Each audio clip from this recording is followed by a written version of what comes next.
Oahspe, Part 31, Book of Sethantes, Chapter 8.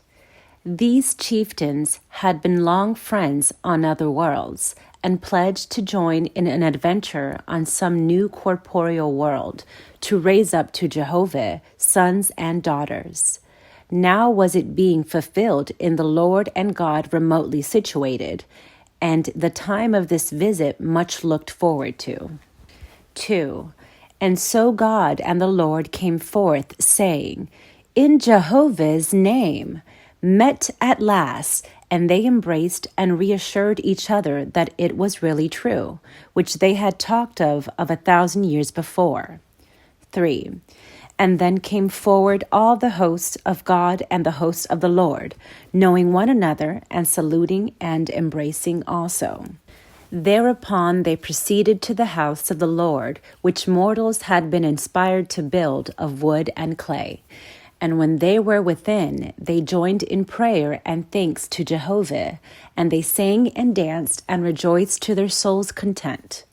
4. At sunrise the next morning, the mortal priest and priestesses, led by a prophet, went into the house of the Lord to pray and sing and dance as they had been taught by inspiration of the Lord. But many people lingered without, saying to one another, 5. I fear, for last night I saw lights in the house of the Lord, and I heard like singing and dancing before the altar of God. 6. Nevertheless, their companions persuaded them, and they went in and sang and danced also. 7. After a time of rejoicing and of quiet, the Lord said, Behold, O God, the follies of judgment and the vain calculations of even lords and gods. We look upon the mature man, saying, Alas, he is stubborn in his own way. We cannot convert him. Then we desire the immature, saying, Him will I raise up in mine own way, and he shall not depart from my judgment. But we tire of his immaturity and slow growth. 8. God said, Hereon hangeth the highest testimony of the person of great Jehovah. The nearest blank of all the living created he man, purposely unlike all the rest and devoid of sense.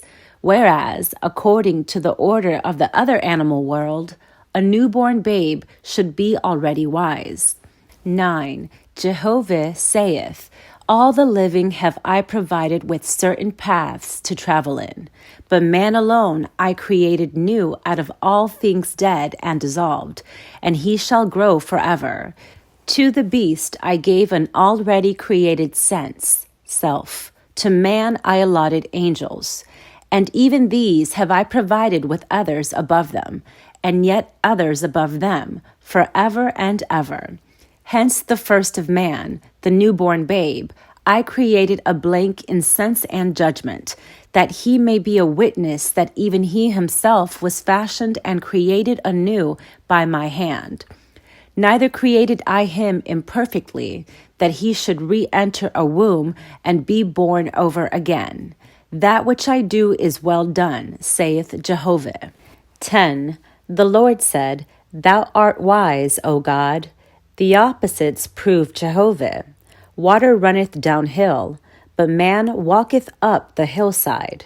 The tree groweth up out of the ground, whilst it liveth, but after death it falleth. Man standeth on the earth, but the earth resteth on that which is lighter than the earth.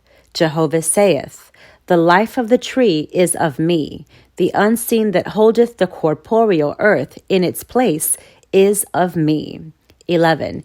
And yet, O God, who can attain to know Jehovah? The mortal saith, When I am dead and risen in heaven, I shall see the Great Spirit. But he faileth, being still helpless, yea, as helpless in his place as he was helpless on the earth.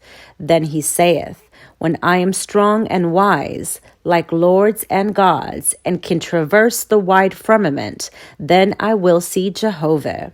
But when he riseth and can shape his vessel through the whirlwinds of the vortices of heaven, and he is called Lord or God, lo, he findeth the arks and the Ethia standing before him still.